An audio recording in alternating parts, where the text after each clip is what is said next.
With an integrated, educated, and resilient community of entrepreneurs focusing on growth and innovation, it's no surprise that Delaware ranks 8th overall and 1st for innovation environment on WalletHub's 2025 Most Innovative States list.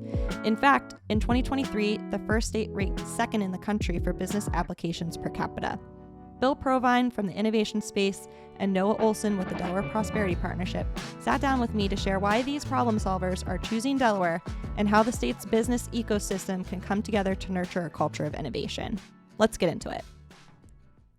Welcome back for another episode of the Delaware State Chamber of Commerce's podcast, which we are now calling the Delaware Deep Dive. I'm Kelly Basil, COO of the State Chamber, and today I'm diving deeper into Delaware's entrepreneurial mindset and how that competitively positions the state for both innovation and economic growth. At the table, I have two experts on the topic, Bill Provine, President and CEO of the Innovation Space, and Noah Olson, Director of Innovation with the Delaware Prosperity Partnership. Thank you both so much for joining me. Yeah, thank you for having us. Absolutely glad to be here. Before we jump in, I just want to give you each an opportunity to just tell our listeners who you are and what you do. Bill, do you want to go first? Sure. Welcome. Yeah. Hello to everyone out there in podcast land. Bill Provine here. I'm the CEO of the Innovation Space. What we are is a nonprofit organization that helps science-based startups change the world through things in fields like life sciences, clean tech, and advanced materials. Noah? Awesome. Yeah, so I am Director of Innovation at Delaware Prosperity Partnership. I like to say I have one of the coolest job titles around. And what I get to do is help companies find Delaware as a great place to do business and help Delaware companies find the resources they need to keep growing here. And I get to have the fun opportunity to focus on science and tech companies. Awesome. Are you both born and raised Delawareans? I am not. I like to say I'm a near lifelong Delawarean. I was born in Oregon, but I moved to Delaware when I was 5. Oh, I didn't know that. I moved to Delaware a little bit later in life, but I've been in Delaware for 38 years. Okay. But I was born in California. Oh, wow. 2 West Coast people. Yeah. I am also a transplant. I'm from Ohio, so I represent the Midwest at this conversation. But we're all very passionate about Delaware, so that's very exciting. Yep. So I want to start at the beginning. Innovation is such a big word. So I'd love for you both to just, for our listeners, define what that means to you. Sure. I've got one that I like to use. It's actually a quote from Steve Jobs. And so he defined innovation as the ability to see change as an opportunity, not as a threat. And so I think when we broaden that out in this context to think about the innovation economy, it's really embracing innovation, that seeing change as an opportunity. Embracing that as the primary driver of new products and companies within a community, as well as the ability to enable existing companies to be more competitive. Yeah, and I'll just maybe I think that's a great start, is looking at the value chain and making people's lives better, really creating value and driving efficiencies, right? So you're just not just churning the crank, you're making the world a better place. And that is extremely important, that we have a bunch of people that are looking at problems and trying to solve them. Why is the innovation economy so important to Delaware? I know that we're considered a leader in this area, so how did we get there?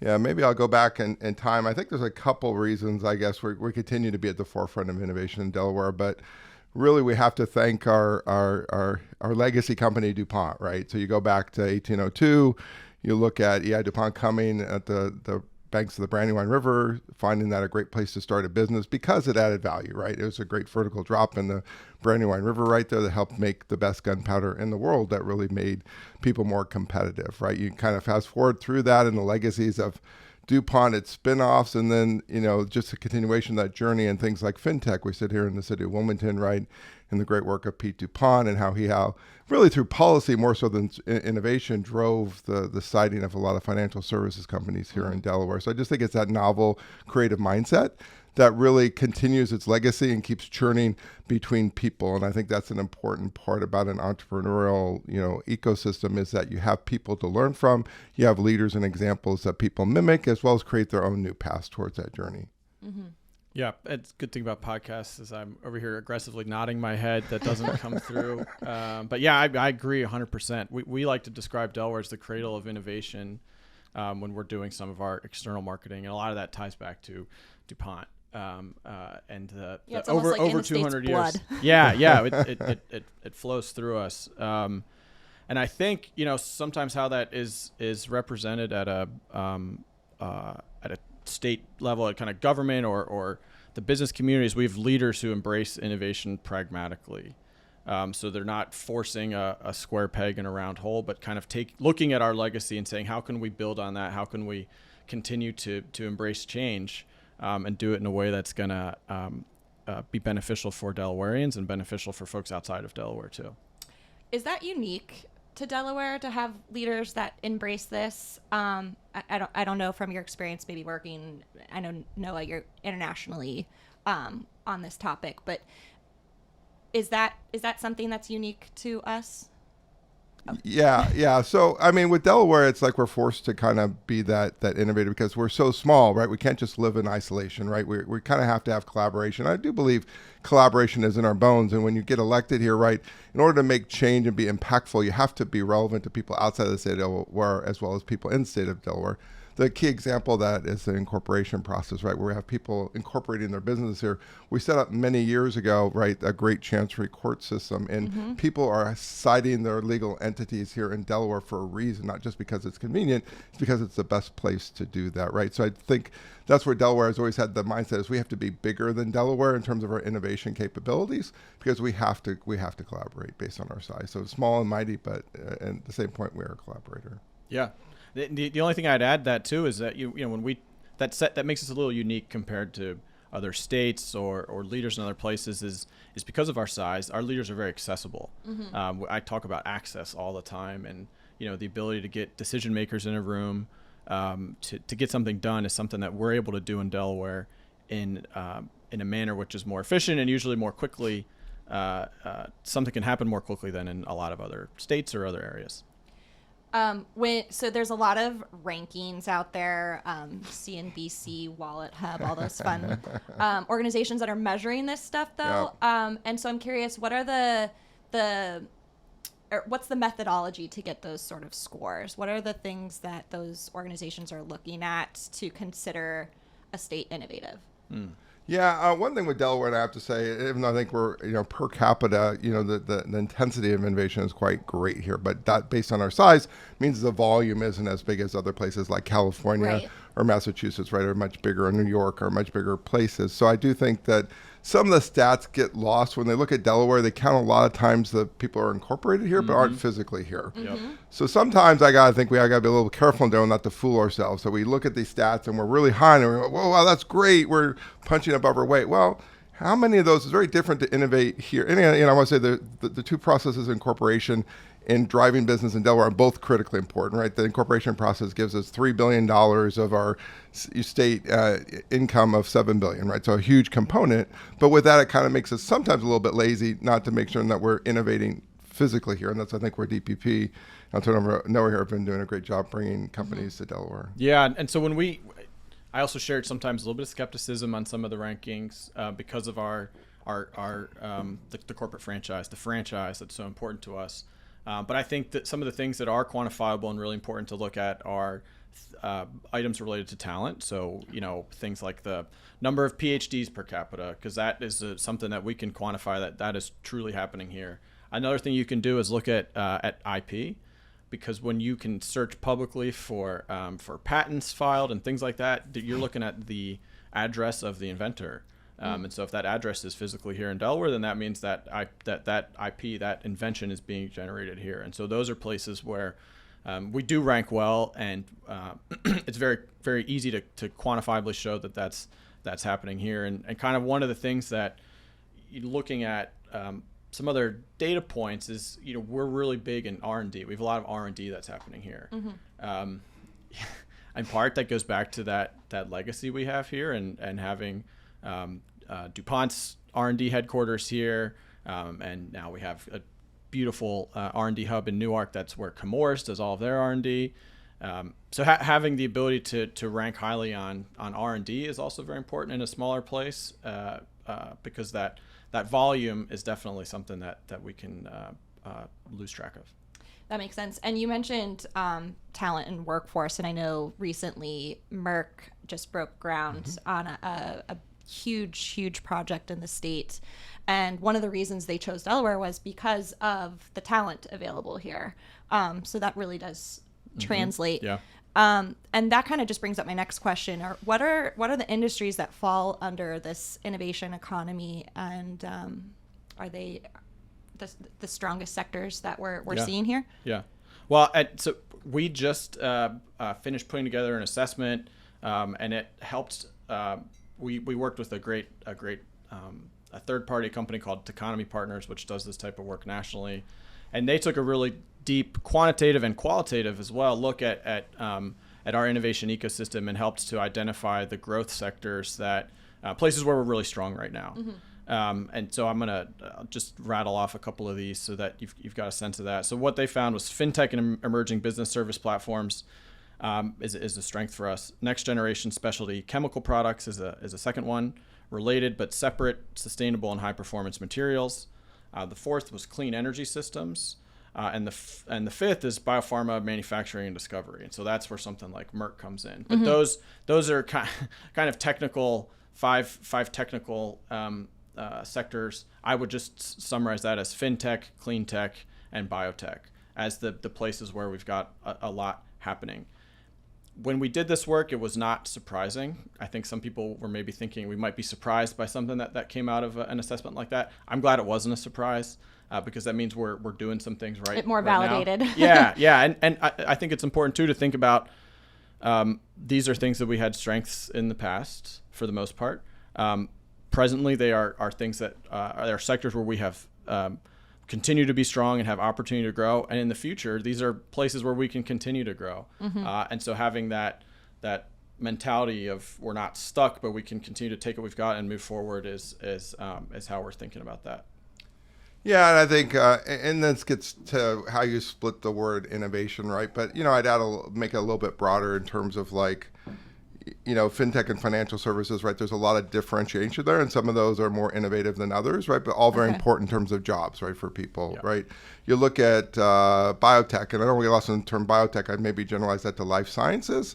And with that, Southern Delaware and agriculture, right? And really the agriculture economy, we're a big part of, especially per capita, right? You look at our state and you kind of look at the three counties and, you've got the retirement, the ag sectors, the tourism in Southern Delaware, right? And up here, you've got the science and technology, chemicals and materials, and financial services sort of hubs. So, and within life sciences, I, add also industrial biotechnology, right? That adds more. You have therapeutics, which is huge, like AstraZeneca, the Merck campus you mentioned that's coming here, insights here, right? And you look over I would say the intensity of growth over the last 5 to 10 years, life sciences is really on fire right now. I would say, for a while it was AstraZeneca. And when you say that, do you mean on fire in Delaware or like nationally? I would say in Delaware in particular, right, in terms of its intensity of its growth vector, right? But I would say to some degree nationally, right? It's always been a big part of venture capital. You look at the biggest slice of venture capital, it goes into life sciences, and the biggest component of that is in therapeutics. So, but for us, where you dial back, I'm trying to remember when AstraZeneca came here, but you dial back 30 years, there was basically nothing here, right? And then we got AstraZeneca. DuPont was actually since the 80s, DuPont's been doing biotech. It was DuPont Pharma, it was DuPont Merck, they were around. So they're starting to intensify then. Then you start adding Insight, kind of gets started and grows from a few people, right, to billions of dollars, thousands of employees. You now have Prelude Therapeutics behind it, right? You've got the Merck campus, $1 billion coming for investment, technically $900 million, I guess, over 500 jobs, right? Another major player in therapeutics, right? So I would say that's really crystallizing really something that's very important for Delaware not to ignore. I think that's sometimes where we sometimes get lost in terms of how do we strategically support sectors in Delaware. I think that's when you look at our political leadership, you look at our systems, we tend to not be as strong there. We do definitely have Delaware Bio as an association, but I just think as a state strategy, we sometimes get lost in sectorial support vectors. I think DPP is struggling with that now and looking at its analysis, but I just think that's what we need to figure out better as we move forward. Yeah, having a strategy helps, and also taking a longer term view. Mike Bowman, who leads the Delaware Technology Park and has helped kind of with a lot of the life sciences creation here, he calls it a 30-year overnight success. And I think that is an apt description of the time frame that you need to kind of shift a state's economy and to shift the priorities. And now that we're here, we need to kind of dial in. One of the things I also had jotted down, when we talk about sectors and science and technology, we add tech on as a suffix to a lot of things. And it took me a while. It's like, biotech, that's not tech. Tech is my iPhone or something like that. I've learned a lot about that, but I think it's helpful to just kind of, for folks who might not think about tech as much and think about it every day.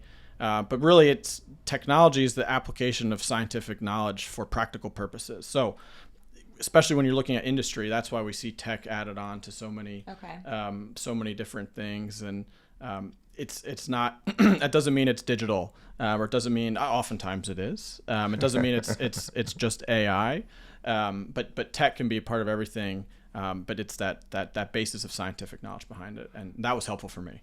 Yeah, and I think it all depends on what community you're in, right? I mean, that term, as an example, will be defined differently depending on who you're sitting with and what conference you're at or what have you. Yeah. So it's just, some ways, keep your mind open to what Noah's saying, what that term means. It depends on situationally where you're at. So, yeah. Bill, so you work with a lot of companies kind of at the beginning. Can you share some examples of some of the success stories that you've worked with that have really gone on to just be a player in the state? Yeah, no, I mean, I think it's just a continuing legacy of what we've been doing for a while, but we're fairly young at the innovation space. We were formed 8 years ago, right, with that strong partnership between the state of Delaware, the governor's office, the University of Delaware, DuPont, and other partners, right, to help drive science-based innovation in the state. And part of that was a reflection of, in order to drive economic development, in order to drive innovation in the state, you have to have a place for people to land, right? If you go back 20 years ago, before that, there maybe was a tech park sort of, there in its early phases. There's no such thing. There's no incubator, as an example, for science-based companies in the state. So about the same time we formed DTP at Star formed. And we started to have resources to land startup companies, right? One of the early success stories that we collectively helped support was Prelude Therapeutics, right? So this is Chris Foddy. Actually, there's a great article on him in Delaware Business Times that just came out today about his legacy and journey through a variety of companies from DuPont Pharma to Insight, where he was a key leader in terms of the inventions, not only in Insight, but of course in saying, okay, I was in DuPont Pharma, and then he left to become in Insight. And then when that became more mature, he left to form Prelude Therapeutics, right? And that company, they started with us with 5 people, the innovation space. What do we help do for a company like that? Well, one, I always say it's about leverage, right? If you think about it, as a company comes in, they're small, they need access to a lot of stuff. What is that stuff? It's laboratories with, appropriate, services, whether it's, nitrogen gas, HVAC, vacuum, different fume hood capabilities, access to chemicals and materials and biological samples. All very expensive. And also different vendors, and we help support that infrastructure. There's scientific equipment that we buy that costs hundreds of thousands of dollars, that if you have to run a sample a month on it, right, that you're not going to be able to afford that, but they can just go to our leverage room and run the sample, get the analysis, and keep moving their company forward. So with someone like Prelude, we enable them to grow differentially. Like, they didn't have to come and say, we have to take a whole floor or a whole building from you. Like a lot of developer might say, well, you can come be in our building, even if it was available, which it's not. But if you could, it's like they're going to want to sell you a lot more than you need. A long-term lease. A long-term lease of 10, exactly. Important point, 10, 20 years. We're saying, hey, you come in, we'll give you, 6 months or less lease. So we'll work with you on what's the right terms for you. Right, so you're the legal framework, the business framework, but also the variabilization of what we let you offer. You kind of consume as you need to consume. You grow as you need to grow. Yeah, that flexibility is really important. The flexibility is super critical, enables their growth to basically occur. We support it as it occurs, so we basically add fuel to that fire as it, it's kind of like you're starting a fire, right? You get the spark, and you want to add a little bit of kindling, and you just keep adding wood, and eventually we're putting gasoline on that fire in a good way, right, to really drive that company forward. And then eventually, like Prelude, like I said, we introduce them to developers and say, okay, here's the people who will help you find that bigger space. And of course, we help introduce them to the MRA group, and now they have a nice new building on that campus. So that's one example. You go to other examples like Versogen, which was a spin out from the University of Delaware in renewable hydrogen. They came out as a postdoc and a grad student, right, that never started a company before. And Yu Shenyang, who was the CEO, was a professor, and he's awesome. But they needed that hyper support about, hey, we're going into business, for the first time, right? Help us, one, get operational, and two, help us just support the mechanics that get moving forward. So we help make some connections for them and, help them also variabilize and grow that company to the point where they then move their company offsite eventually. And that's our whole goal, is to incubate and grow to the relevancy point that they move out. It's a weird dynamic, but our goal is to get people what we call graduated, right? Yeah. But get them moving, because if we can only deliver impact based on the space we currently have, we have a much limited impact for the state. But what we do is, for example, Prelude, they grew up to 120 employees. They're now in a whole new building where they're growing from that platform where they can now go to that next level of growth. Versigent went down to the Stein Haskell site there and, is growing their manufacturing platform. And so it's either to scale up manufacturing or scale up their resourcing there. So those are two kind of prime examples of just how we've supported that. And maybe the last one I'll bring up is maybe a little bit unusual, but Adhesive, which is a subsidiary of Universal Display Corporation, UDC, Andrew Catone came to us and said, hey, I'm really trying to grow my R&D capabilities, and I'd love to do it in Delaware. And he was having trouble finding a place to do that and a supportive structure for that. So he came to us, and we wound up bringing that company in where they were trying to grow their company by another 100 plus employees. And basically they moved their R&D to our headquarters and grew its landscape there. They then had the room to grow their manufacturing platform in Newcastle. And now eventually, which they did, they graduated from our building on the experimental station campus to another building, and now are leasing from DuPont on that campus. So for us, it's just look at a company. Doesn't matter where you come from. How do we grow that company and support it in its growth trajectory? So it's through really a combination of that leverage capability with people, but I should say the asset structure, the laboratories, the equipment, the connections to people and funders, collaborators, and then the third is that we also have a funding program, I should say, with Versigent. They were one of our earliest ones. It wasn't called their early stage growth grant, which we're calling it now. Back then it was called our Fast Pass, but gaining access to our laboratory capability at no charge to get them going to the point they can raise money, and then they wind up paying as a paying client further on. So those are kind of three different examples, but all pretty important examples. Yeah, I think that really just kind of like brings or it connects a lot of dots on the work you're doing for our listeners. So thanks for the examples. Yeah. But for me, it just emphasizes the fact that you're doing something really important for the state. So thank you. Yeah, appreciate it. Noah, you are also doing big work, but you're really interacting with the company when they're more established. Mm-hmm. Can you kind of talk about what that looks like? Yeah, absolutely. And I think one of the things Bill said about graduating companies out of their spaces, that's a great time for us to really pick up our interactions with firms, and we can help them take advantage of some of the resources that the state has. So with two of the examples Bill had with Prelude and with Versigent, we were able to help them take advantage of a grant program that the state has to help them offset the cost of building new lab space, because it's state of the art. It's beautiful space, very expensive to build, and we want more of that type of space in Delaware. And so there's a state program that helps companies take advantage of that. A company that it's a great Delaware story. Oftentimes, our work gets a lot of attention for the opportunities we have to attract companies in. Mm-hmm. Merck is the Merck biotech campus that's plant that's going to be built. That is an attraction project where we went out and went to battle to make the case for Delaware to be a good spot. But a homegrown company that has had great success, and it's an interesting kind of case study, is Insight, another pharmaceutical firm spun out of DuPont Pharma, and grew actually in the building where the innovation space is now. But we came in and started helping them when they were considering either expanding in Delaware or moving a large portion of their employees up to Pennsylvania. Mm-hmm. And so they have a beautiful building in Wilmington, in the old Wanamaker building. Talk about embracing change as an opportunity.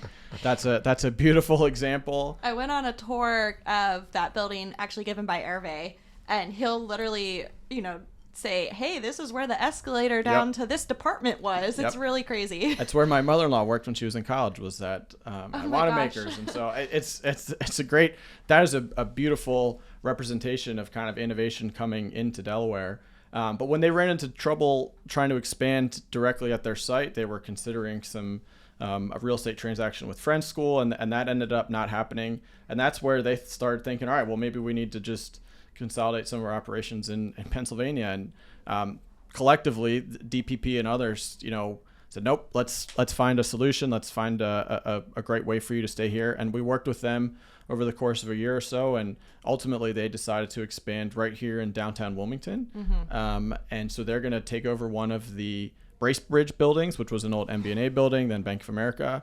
But the investment that they are making to consolidate some of their workforce, they're going to bring folks from PA down into Wilmington, and they're going to do it right downtown. It's an awesome example of the community coming together to make the case and to find the resources to help a company grow here. And for them to take over a building like a Bracebridge building downtown is also really cool. And it's going to be a beautiful transformation, and 300 or so more employees working downtown every day when they're done. Yeah, and I think to embrace that too is it helps also diversify the landscape in the city of Wilmington, right? It's not just all about financial services, right? And DuPont used to be headquartered in Chemours is here, thankfully, but you want to have that diversity of industries in the city of Wilmington, right? And not just be a one-trick pony. I think that's sometimes where Philadelphia gets lost, right? So I think that's a great example, and I applaud DPP and Insight for making that choice to bring all those employees to downtown Wilmington, because I think it's just such a special, next step for both Insight, but also the city of Wilmington. I want to connect a dot. So we've talked a lot about like how a lot of these projects are creating really good jobs here. But why is that important to the state as a whole? Can you just explain, you're in this every day, right? So we're helping start companies from the beginning and really grow into couple hundred people. You're either saving companies from leaving or bringing them into the state, and with that comes jobs. So why is that important?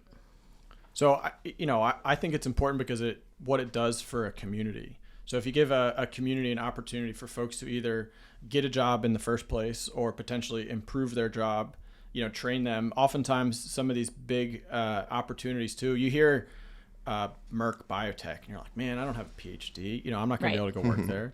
But the fact is that it's going to be a 21st century manufacturing operation, and they're going to be able to employ folks who have a high school degree or maybe a 2-year degree, and they need some specialized training to go in and work. But they're going to go in and they're going to receive a great wage, a very competitive and certainly a livable wage to go in and work in a beautiful facility, and they're going to be making medicine. They're going to be saving lives.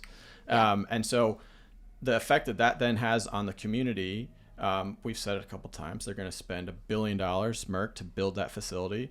That's going to be dollars that pass down through construction firms, through subcontractors, and that's going to be money that then is spent in our communities. And so the ability, something that's really cool about our work is that when we get a big project like that done, and when companies start hiring, we might be standing in line behind someone at the grocery store who now has a new job, who now is able to support their family differently, or who has a market change in their life because of the opportunity that a new job has created for them. And so for us, that's the kind of the community aspect and the overall ROI. There's tax ROI that the state will get from job creation and folks having higher salaries, but the softer touch that kind of comes from helping folks improve their lives is what is so important from my point of view too. Yeah, maybe just to add to that, and I totally agree with all that. I think what I want to be careful about is sometimes in Delaware, we lose sight of the end game. I mean, at the end of the day, we've got to generate the revenue base here to support everything that we do, right? And bring the people to the state that support everything that we do. What is that? Well, the tax structure and base in the state, right? Just in the county and state levels, it funds our schools, it funds our emergency response, it funds all our supportive programs, right? For everything that we need is critically important. Sometimes we lose the ball and probably underinvest in economic development, right? And I think that we get a little bit lazy. We see that $3 billion coming in from the incorporation process of the $7 billion, and we feel like, oh, we got plenty of money. And then sometimes we take that off the ball and we don't support it in the incorporation process as strongly as we need to do to preserve that income, because we lose that income. We don't have the services anymore. We don't have the income to support that. Right. We don't, that's just one example of income. The other example of why innovation in the state is so critical, you're right, it brings the people here. So you get both the double benefit of the people plus the money that they bring in through the companies to spend in the community. And that supports all small business, right? We say small business is the number one employer. That's correct. But if you don't have money coming in through innovation, into the state, you don't have anything to spend at the small business. In essence, as a cascade effect there, that's very dangerous. I think that's what we got to be really careful about. All our nonprofits that are here, there used to be those days where the big DuPonts and the big MBNAs used to write big checks. Well, those days, unfortunately, are history to some degree. DuPont's still writing checks; they're still here, but MBNA's gone, and it hasn't been replaced, right? And I think a lot of that, we need to keep generating that next generation. That's why I'm really excited about the work at the innovation space. Is we're here to change the world through science, but also bring forward those companies that employ people, last for generations, like the DuPonts. We're saying we're generating the next DuPont, the next Score, the next Insight. Companies that have staying power for generations, employ thousands of people, and generate billions of dollars of tax base for the state, right? So with that, there's a lot of niceties that come with that that make all of our lives better, right? So I think that's the critical part about where we have to keep that in front of us, because it drives the engine. It's a gasoline for the engine of the car, basically. Absolutely. Regina is giving me multiple signals that we're at time, but I have one more question, so I'm ignoring her. But I think it's a really important one. And Bill, you've kind of alluded to this a couple of times throughout this conversation, but I think we've just sat here and really talked about how innovation is important to the state and to the people that are here in this state. What can we do, maybe from a policy perspective, to maybe lift barriers or nurture it? Yeah, I think we need to put a little bit more structure to our thought process against the market sectors that we're supporting, and create a little bit better of a policy, landscape for those sectors. Going back to Pete DuPont, what attracted all the banks here is he's put forward this, said in some good ways, you can charge as much interest as you want on credit cards, please come to Delaware, and a little bit more than that, but that brought a lot of banks here, right? So there's an incentive structure, there's a policy landscape that brings businesses here. We need to think about what is that policy landscape that's going to intensify some of these growth sectors I said are really on fire, like life sciences. Like, what do we need to do to bring even more life science companies here? And part of that is to support that infrastructure. Today versus other states, we haven't intensified our supportive structures. The state doesn't fund or support as well some of the entities. Even like ours, we don't have ongoing support from the state of Delaware, right? We had one strategic grant, but the state isn't putting infrastructure to help sustain these things over time. And I worry with that, just like financial services, you might have success, but if you don't sustain success, it'll go away. Even the banking structure said we had a big surge, and now the banks are moving away. Well, why is that? Well, we haven't rejuvenated that. I mean, we're trying to do that through fintech, but that's going to take a while, right? So I think that's the combination that we have to be a little bit more aggressive, looking at our market sectors, creating a little bit more strong policy, and really drive the supportive structures for our entrepreneurship and our business building capabilities in the state. Yeah, I would just add that adding on support around some of the programs that we have, enhancing some of the programs, particularly, thinking about innovative science and tech companies. I mean, if we're able to continue to do some of the investment programs that the state has, expand some of the state investment programs into early stage companies, that's going to be where the, companies that receive venture capital investment create 75. They're less than 1% of companies that are created, but they create 75% of the jobs. And so finding ways to really lean into that, the sector focus is important, and then the specifics around policy to make sure that we have the programs that are sector appropriate, but allow companies to grow. And kind of, so an example would be adding wraparound support to an investment program. So it's not, here's a check, good luck, but here's a check, here's also connections to mentors, here's connections to spaces, here's an ongoing check-in or an ongoing measurement to take a look at your metrics of success and see how we can make that long-term investment so we can continue to have 30-year overnight successes. I think that taking the long-term vision in building the ecosystem is really important. Thank you both so much.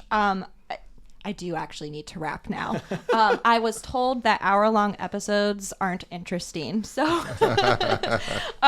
so with that, I am going to ask you both, we do a little fun thing at the end of each of our episodes called Combo Connections. I'd like to ask both of you to just put a spotlight on either a person or a company that you think is just doing something really great in the state. Noah, do you want to go first? Sure. So I talked about sectors.